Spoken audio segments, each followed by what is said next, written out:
almost divine. In a busy Roman market, that face is a promise. This coin will buy bread today, and it will still buy bread tomorrow. People do not discuss monetary policy. They discuss olives, wool, rent, and whether the rains will come. Money is supposed to be the quiet part of life. Now imagine the same coin after years of use. The edges are worn. The bright sheen is patchy. A merchant turns it over, scratches it with a knife, and sees a warmer color beneath the silver. Copper. The promise is still stamped on the surface, but the substance has changed. That is debasement, keeping the same name, the same value by law, the same imperial portrait, while reducing what is inside. It begins as a technical adjustment. It ends as a social illness. Rome did not invent the temptation. Every state under pressure looks for money that can be created faster than taxes can be raised. Rome simply showed how far the temptation can go when an empire's costs grow faster than its trust. At its best, Roman money was a marvel of coordination.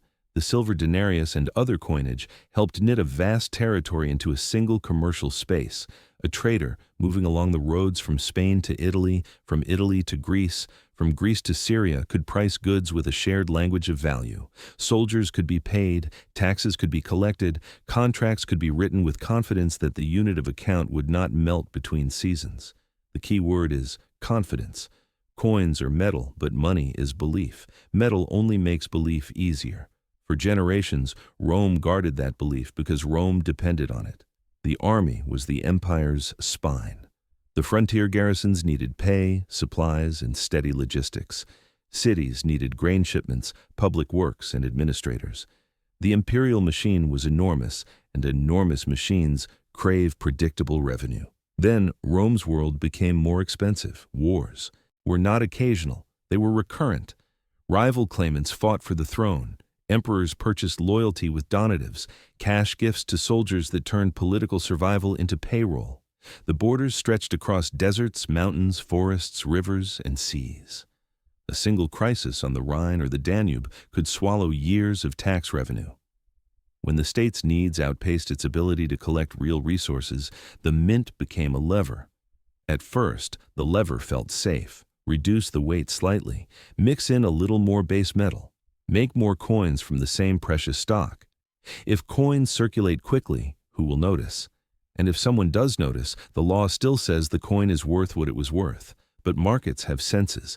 They hear the ring of metal. They feel the weight. They watch what wholesalers demand. They learn. Picture a mint workshop, heat, smoke, and disciplined routine. Workers pour molten alloy into molds. Dies strike blanks with the emperor's profile. The rhythm is industrial, almost comforting. Yet the recipe changes. The silver is stretched, the copper share rises, the surface still shines, but the shine becomes thinner with each reform. Debasement is not a single event. It is a habit. Once the state learns it can solve a shortage of funds by altering the coin becomes a political tool. In the first century, adjustments were modest enough to be defended as practical. Over time, the precedent mattered more than the percentage. The empire had crossed a line. The coin's value was no longer anchored primarily in its metal. It was anchored in imperial command. Command works until it doesn't. The real break came when Rome entered the 3rd century storms, invasions, civil wars, disease, and rapid turnovers of emperors. Each new ruler needed legitimacy. Legitimacy required money. Money to pay troops, bribe rivals, and keep cities calm. Stability was expensive, and instability made it more expensive. A new coin, the antoninianus, began as a solution. A higher denomination silver coin meant to make payments easier. It became the symbol of what went wrong. The silver content dwindled. The coin increasingly became copper with a thin wash of silver, bright at first glance and humiliating when exposed. This is where inflation is born in everyday life. A soldier receives his pay. The pouch is heavy. He smiles because weight feels like wealth. He walks to a market stall and asks for bread and wine. The vendor weighs the coins, squints at their color, and raises the price. The soldier feels the sting. He has been paid, but he has not been paid. The number of coins is larger, yet the value is smaller. The vendor is not greedy. The vendor is defending tomorrow. He must restock. If he accepts a weak coin today, he will need more of them tomorrow to buy grain from the countryside. So he adjusts prices now, before he is trapped. That defensive behavior spreads. When people expect the coin to worsen, they spend it quickly. When they spend quickly, coins circulate faster. Faster circulation pushes prices higher even if the physical quantity of goods hasn't changed much. The economy becomes a race. At the same time, something subtler happens. People begin sorting money. Older, pure coins are hoarded. They are hidden in jars, sewn into cloth, buried under floors. Newer, worse coins are spent first. This is not a clever theory. It is instinct. If you own two kinds of money, you keep the one that will still be worth something later.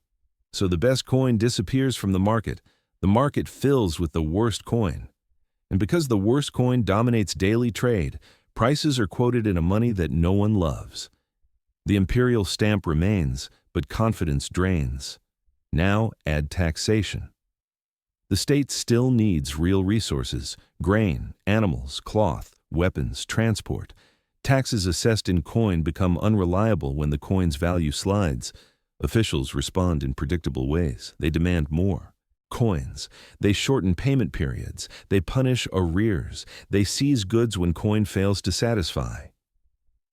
In a provincial town, a tax collector arrives with soldiers. He carries scales, not sympathy. He announces the levy. Farmers argue that last year's rate was lower.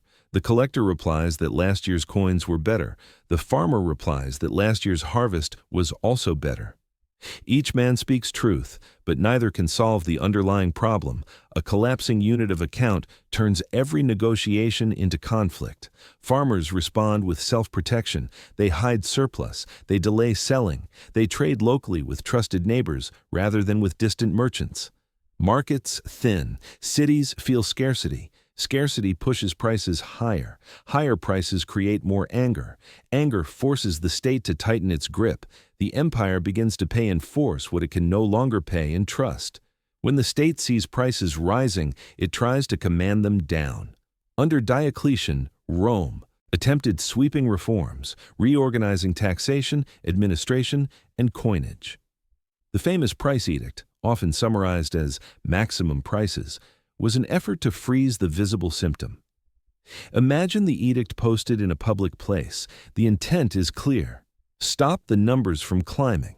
But a posted number cannot change the cost of wheat arriving by cart from a distant farm. It cannot change the risk of holding weak coin. It cannot change the fact that replacement goods will be priced tomorrow in worse money. So sellers withdraw. They sell quietly. They barter.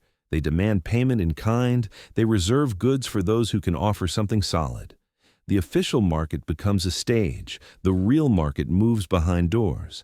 In these conditions, the empire's economy fragments, not because roads vanish, but because the shared unit of measurement breaks. When money doesn't unify prices, every region becomes more local, every deal more personal, every transaction more complicated. The empire still exists on maps, but it begins to feel smaller in practice. Eventually, Rome sought a stable anchor where it could. The late imperial turn toward a strong gold coin, the solidus under Constantine, was a recognition that large-scale payments required a unit people trusted. Gold did not solve every problem, and most ordinary people still lived in small change. Yet the solidus carried a message. Some money would be defended with discipline. That split, trusted high-value coin for state and elites, unstable low-value coin for daily life, reveals the deep cost of debasement. It doesn't only change prices, it changes social structure. Those closest to hard money can plan. Those trapped in weak money live in constant adjustment. Two economies emerge inside one society. In the cities, the change could be read on faces. A baker who once sold at a steady price keeps a small slate behind the counter, adjusting it whenever a new batch of coin arrives. Customers notice, and suspicion follows. "You raised it again," someone mutters quietly. The baker points to the flour sack and explains that the miller now demands twice as many coins for the same measure. The customer hears the explanation, but it no longer comforts. When money fails, every exchange starts to feel like a test. On the road, merchants grow cautious. A caravan master chooses routes not only for safety from bandits, but for safety from bad coin. He prefers towns where local authorities still enforce honest weights. In other places, he insists on being paid in kind: oil, salt, cloth, iron. Coin is accepted only as a last resort and only at a discount that everyone understands but few will say aloud. Even the army adapts. Officers requisition supplies directly, turning villages into storehouses for the frontier. A farmer who once paid taxes in coin now finds his granary counted and his animals tallied. The state frames it as necessity. The village feels it as confiscation. Resentment spreads along with scarcity. Scarcity raises prices. Higher prices make debasement seem unavoidable. The circle tightens. In a quiet household, an elderly widow counts her stipend with care. She remembers when a handful of silver secured a month of food. Now she needs a basket of mixed coins, and the basket buys less each week. She stops buying small comforts first. Then she stops buying repairs. Finally, she stops believing that the future can be saved for it all. That shift, away from saving and toward immediate survival, changes what people think is possible and what they demand from rulers. At the mint, workers do not speak about philosophy. They speak about quotas, shipments, and alloy ratios, and they sense the empire's fear in every rushed order. Rome's debasement story is therefore not a curiosity of ancient metallurgy. It is a case study in the mechanics of trust.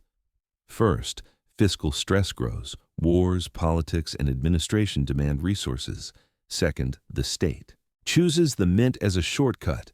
Third, the coin's quality declines. Fourth, people adapt defensively. They raise prices, spend faster, hoard better coin, and retreat into barter and local networks.